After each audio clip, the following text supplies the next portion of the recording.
Mais uma vez, estamos juntos para o nosso estudo em grupo da obra Missionários da Luz. Hoje o capítulo 4, Vampirismo.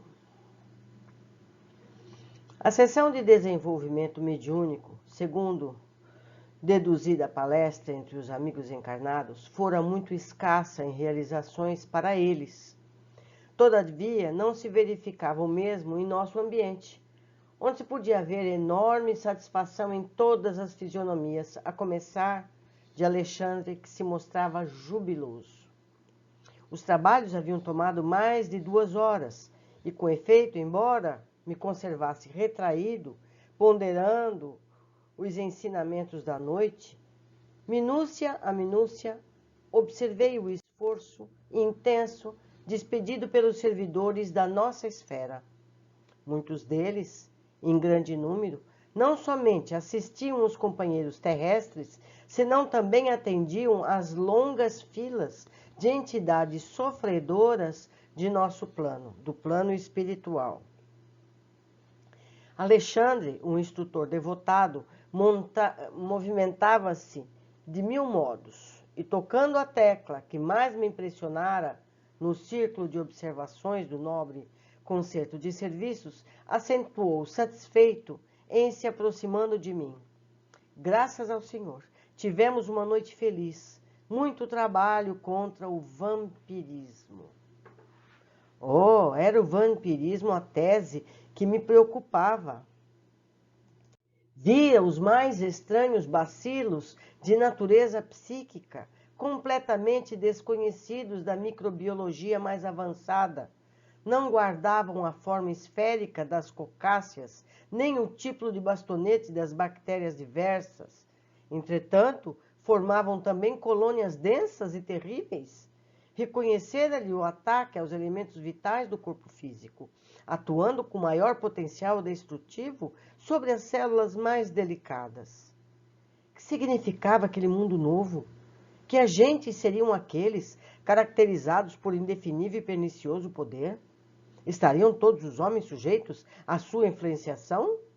Não me contive. Expus ao orientador francamente minhas dúvidas e temores. Alexandre sorriu e considerou. Muito bem, muito bem. Você veio observar trabalhos de mediunidade e está procurando seu lugar de médico. É natural. Se estivesse especializado noutra profissão, teria identificado outros aspectos do assunto em análise. E, a encorajar-me fraternalmente, acrescentou: você demonstra boa preparação diante da medicina espiritual que lhe aguarda os estudos. Depois de longa pausa, prosseguiu explicando. Sem nos referirmos aos morcegos sugadores, o vampiro entre os homens é o fantasma dos mortos, que se retira do sepulcro alta noite para alimentar-se do sangue dos vivos. Não sei quem é o autor de semelhante definição, mas no fundo não está errada. Aqui está uma imagem que mostra uma pessoa com vício no álcool. André ali ao fundo, eu não sei se vocês veem meu mouse, e o Alexandre aqui apontando a situação. Então, esse espírito ignorante se junta ao dependente químico, no caso o álcool, e aproveita as emanações do ser encarnado para também sentir as emoções. É muito triste. Vamos adiante. Apenas cumpre considerar que entre nós o vampiro é toda entidade ociosa que se vale indebitamente das possibilidades alheias. Então não é aquela imagem que a gente tem do vampiro que suga sangue. Não. É todo e qualquer encarnado ou desencarnado, que se aproveite de outro ser, seja das suas energias vitais, espirituais, e eu vou mais além, até da matéria que essa pessoa venha a ter, certo? Vive se aproveitando da riqueza alheia de uma forma ou de outra. Então, o vampiro é todo aquele que se aproveita do outro, seja de que forma for. Em se tratando de vampiros que visitam os encarnados, é necessário reconhecer que eles atendem aos sinistros propósitos a qualquer hora, não é só à noite, desde que encontrem guarida no estojo de carne dos homens. Ou seja, quem dá guarida somos nós encarnados. Eles apenas aproveitam a oportunidade. Então não vamos lá reclamar tanto. Alexandre fez ligeiro intervalo na conversação, dando a entender que expusera a preliminar de mais sérios esclarecimentos, e continuou. Você não ignora que no círculo das enfermidades terrestres, cada espécie de micróbio tem ao seu ambiente preferido. O pneumococo aloja-se habitualmente nos pulmões. O bacilo de Ebert localiza nos intestinos, onde produz a febre tifoide. O bacilo de Klebs-Loeffler situa-se nas mucosas, onde provoca a difteria. Em condições especiais do organismo, proliferam os bacilos de Hansen, Koch. Acredita você que semelhantes informações microscópicas se circunscrevem à carne transitória?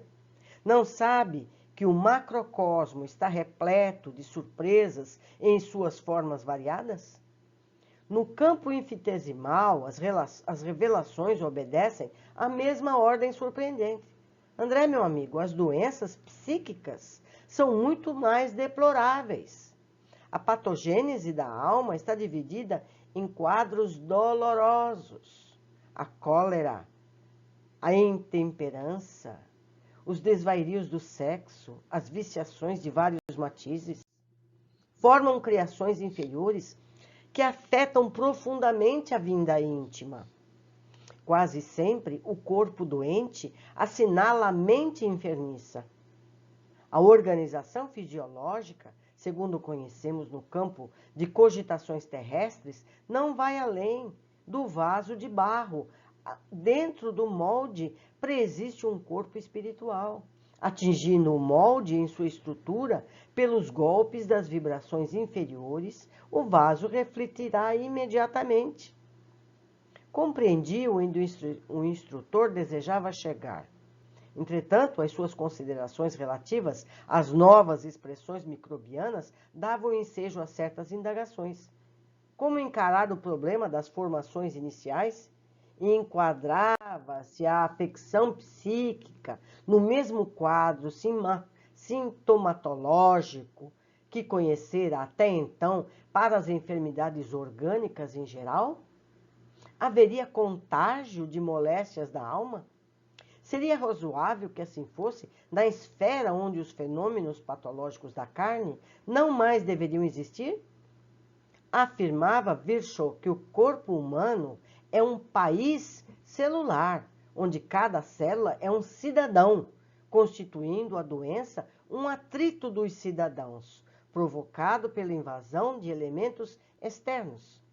De fato, a criatura humana, desde o berço, deve lutar contra diversas flagelações climáticas, entre venenos e bactérias, de variadas origens.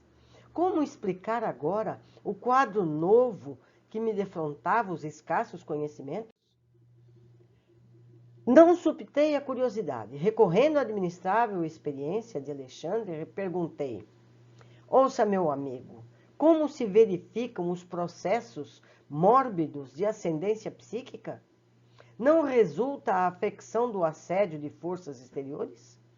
Em nosso domínio, como explicar a questão? É a viciação da personalidade espiritual que produz as criações vampirísticas ou estas se avassalam à alma, impondo-lhe certas enfermidades? Nesta última hipótese, poderíamos considerar a possibilidade do contágio? O orientador ouviu-me atencioso e esclareceu. Primeiramente, a semeadura, depois a colheita. E tanto as sementes de trigo como as de escarlacho é um tipo de relva. Encontrando terra propícia, produzirão a seu modo e na mesma pauta de multiplicação. Nesta resposta da natureza ao esforço do lavrador, temos simplesmente a lei. Você está observando o setor das larvas, com justificável admiração. Não tenha dúvida, nas moléstias da alma, como nas enfermidades do corpo físico, antes da afecção existe um ambiente. As ações produzem efeitos, os sentimentos geram criações, os pensamentos dão origem a formas e consequências de infinitas expressões. Em virtude de cada espírito, representa um universo por si. Cada um de nós é responsável pela emissão das forças que lançamos em circulação nas correntes da vida. A cólera, a desesperação, o ódio e o vício oferecem campo a perigosos germes psíquicos na esfera da alma. E qual acontece no terreno das enfermidades do corpo, o contágio aqui é um fato consumado, desde que a imprevidência ou a necessidade de luta estabeleça ambiente propício entre companheiros do mesmo nível. Naturalmente, no campo da matéria mais grosseira, esta lei funciona com violência, enquanto entre nós se desenvolve com as modificações naturais. Aliás, não pode ser de outro modo, mesmo porque você não ignora que muita gente cultiva a vocação para o abismo. Muita gente cultiva a vocação para o abismo. Cada viciação particular da personalidade produz as formas sombrias de que lhes são consequentes estas, como plantas inferiores que se alastram no solo, por relaxamento do responsável. São extensivas às regiões próximas, onde não prevalece o espírito de vigilância e defesa, evidenciando extrema prudência no exame dos fatos e prevenindo-me contra qualquer concepção menos digna, no círculo de apreciação da obra divina, acrescentou. Sei que a sua perplexidade é enorme. No entanto, você não pode esquecer a nossa condição de velhos reincidentes no abuso da lei. Desde o primeiro dia de razão na mente humana, a ideia de Deus criou princípios religiosos, sugerindo-nos as regras de bem viver. Contudo, à medida que se refinam os conhecimentos intelectuais, parece que há menor respeito no homem para com as dádivas sagradas. Os pais terrestres, com raríssimas exceções, são as primeiras sentinelas viciadas, agindo em prejuízo dos filhinhos. Comumente, aos 20 anos, em virtude da inércia dos vigias do lar, a mulher é uma boneca e o homem um manequim de futilidades doentias, muito mais interessados no serviço dos alfaiates que no esclarecimento dos professores. Alcançando o monte do casamento, muitas vezes, são pessoas excessivamente ignorantes ou demasiadamente desviadas. Cumpre ainda reconhecer que nós mesmos, em todo o curso das experiências terrestres, na maioria das ocasiões, fomos campeões do endurecimento e da perversidade contra as nossas próprias forças vitais. Entre abusos do sexo e da alimentação, desde os anos mais tenros, nada mais fazíamos que desenvolver as tendências inferiores, cristalizando hábitos malignos. Seria, pois, de admirar tanta moléstia do corpo e degenerências psíquicas.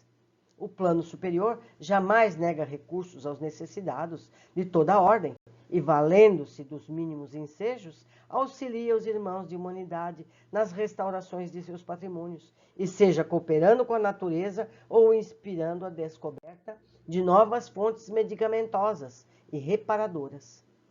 Por nossa vez, em nos despojando dos fluidos mais grosseiros, através da morte física, à proporção que nos elevamos em compreensão e competência, transformamo-nos em auxiliares diretos das criaturas.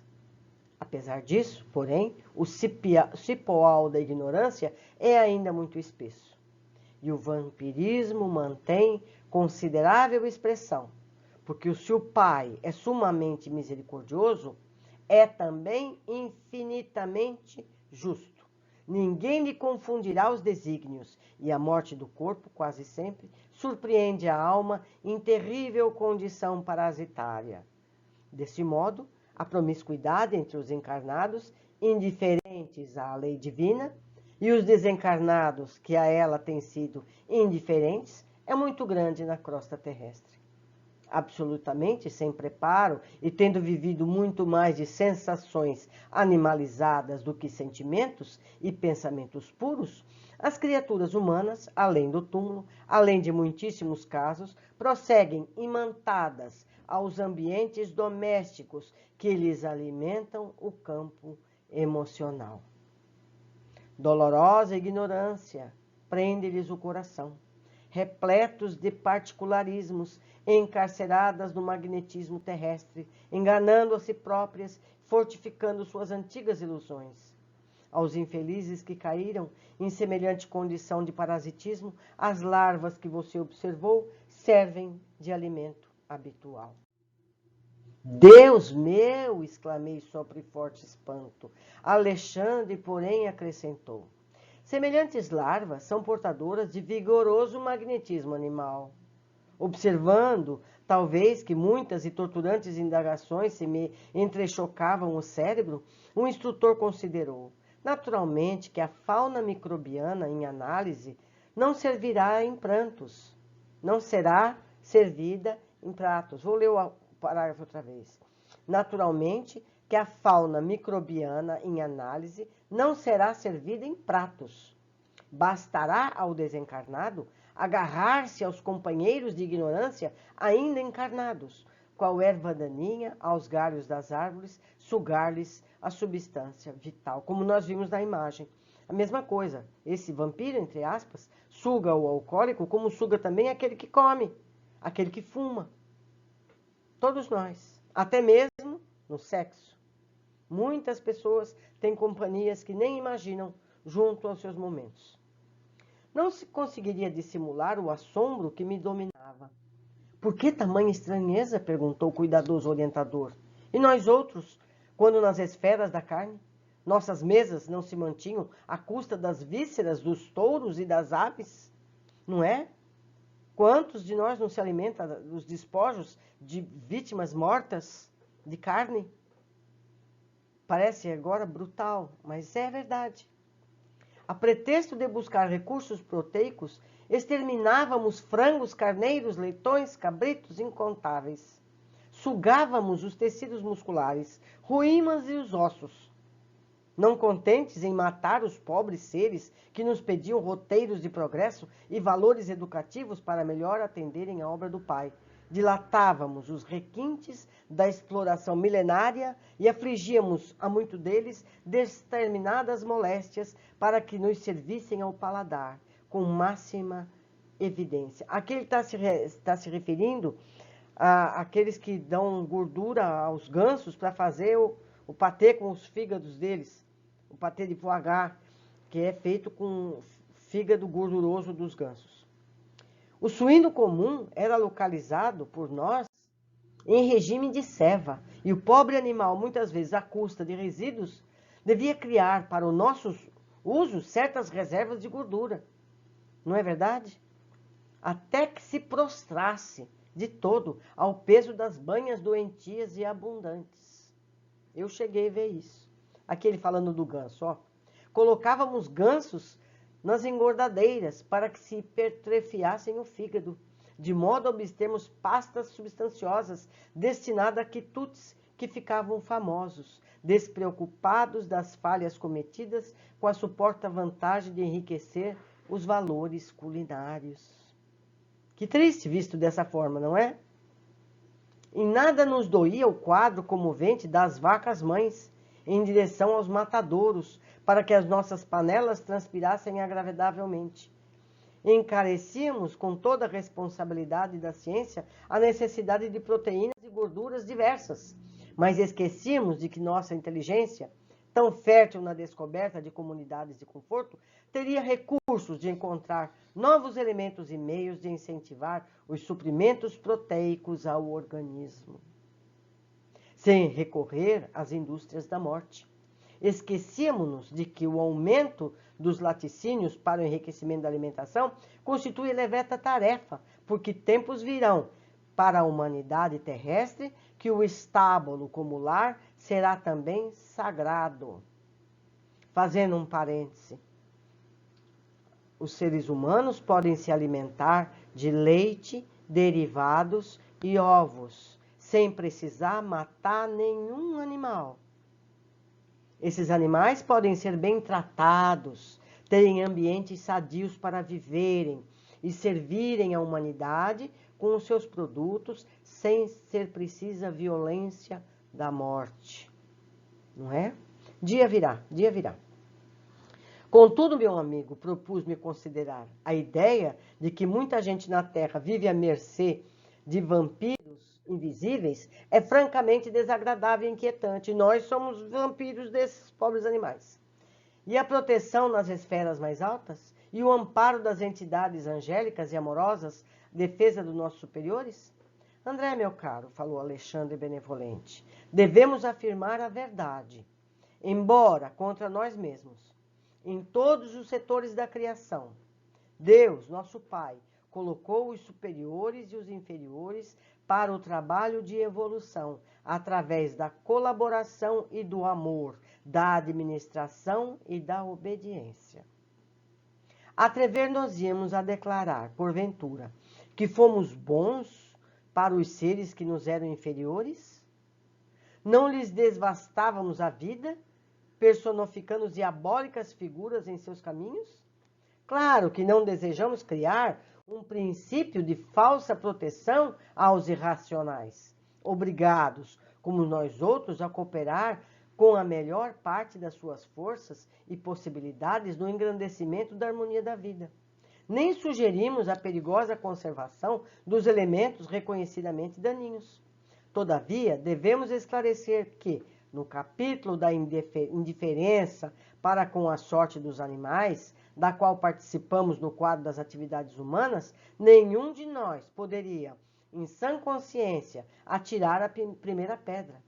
Os seres inferiores e necessitados do planeta não nos encaram como superiores generosos e inteligentes, mas como verdugos cruéis, que vamos lá e os matamos para servirem à mesa.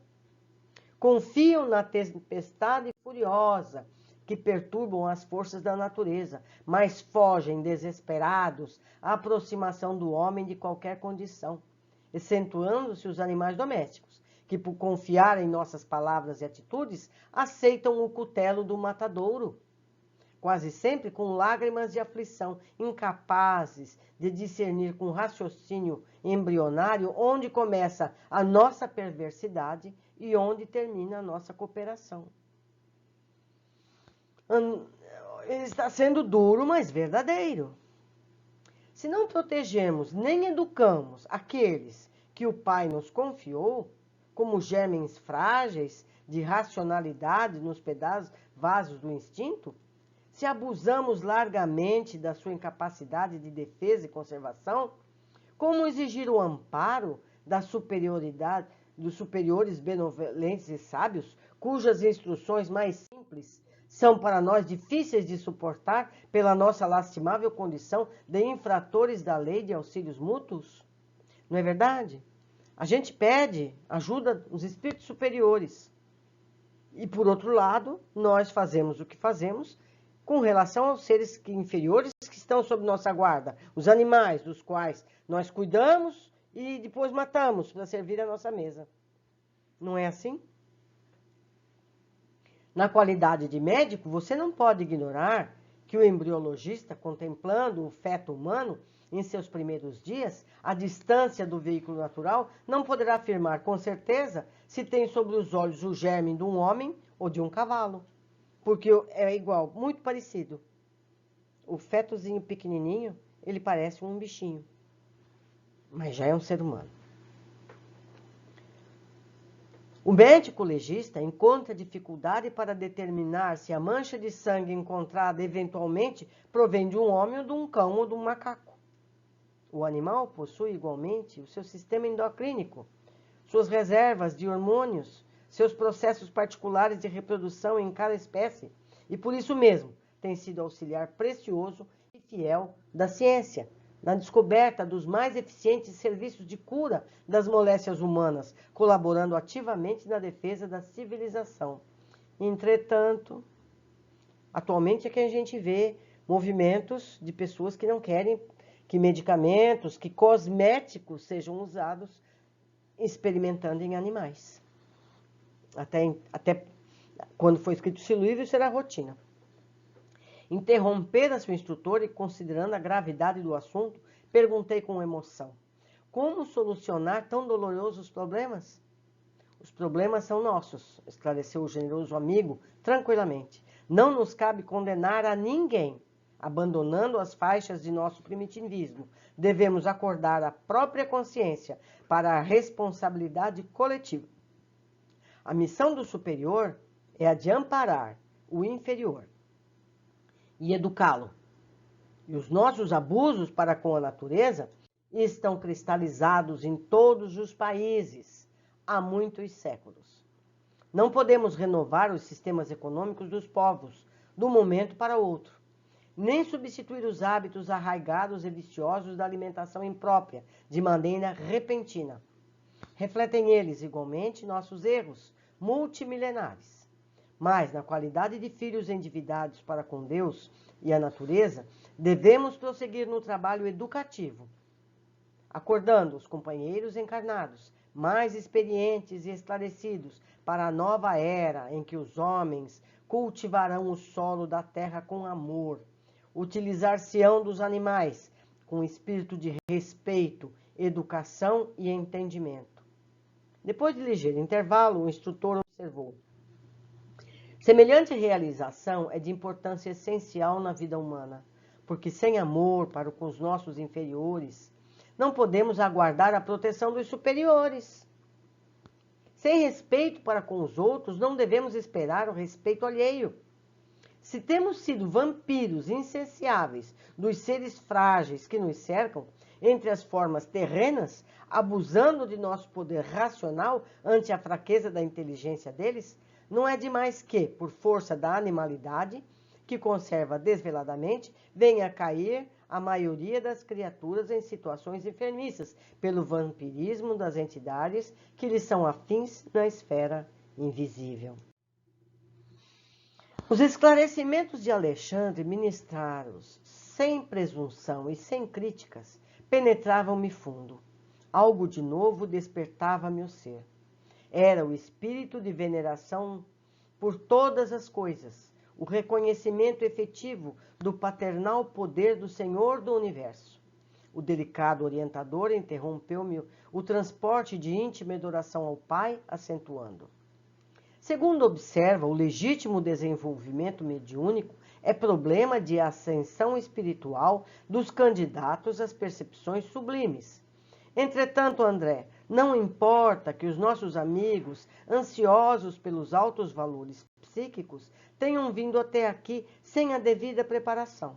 Embora incipiente no assunto, lucraram muitíssimo, porque foram auxiliados contra o vampirismo venenoso e destruidor.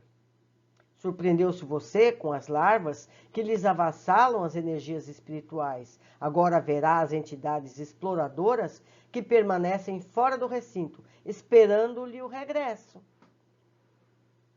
Certo? Essas pessoas que estão protegidas dentro do centro vão sair lá para fora e reencontrar todo mundo. Lá fora? Perguntei alarmado. Sim, respondeu Alexandre. Se os nossos irmãos conseguissem, de fato, estabelecer sobre si mesmos os desejáveis golpes de disciplina, muitos ganhariam em força contra a influenciação dos infelizes que os seguem. Lamentavelmente, no entanto, são raros os que mantêm a necessária resolução no terreno da aplicação viva da luz que recebem. A maioria, rompendo os nossos círculos magnéticos, organizado no curso de cada reunião, esquece as bênçãos recebidas e volta-se novamente para as mesmas condições deploráveis de horas antes, subjugada pelos vampiros renitentes e cruéis. Oh, que lições! Exclamei. Notando que os nossos amigos encarnados se dispunham a sair, o instrutor convidou: venha comida via pública, observe por si mesmo. Essa lição, como todas as outras, foi, como se diz no Brasil, na costela. Apertou. Vamos lá, vamos detalhar. André resume a reunião mediúnica que vimos no capítulo anterior. No plano material, pareceu infrutífera, mas no plano espiritual foi muito proveitosa, porquanto, mesmo que nos pareça algo simples, vamos seguir com os nossos trabalhos. Toda reunião, seja de estudo, vibrações fraternas, mediúnicas, tem grande aproveitamento nos planos espirituais. Nunca se perde nada. André se mostra surpreso com a grande quantidade de micro-organismos do plano sutil, atacando vorazmente os corpos físicos e perispirituais das pessoas. Alexandre explica que vampiro é toda entidade ociosa que se vale indebitamente das possibilidades alheias. Ele nem detalha aqui se é espiritual ou físico. Entende? Aquela pessoa que vem à nossa casa, física, para se aproveitar do que nós temos, é um vampiro. Certo? Ele chega justo na hora da refeição, se convida para a reunião, é um vampiro.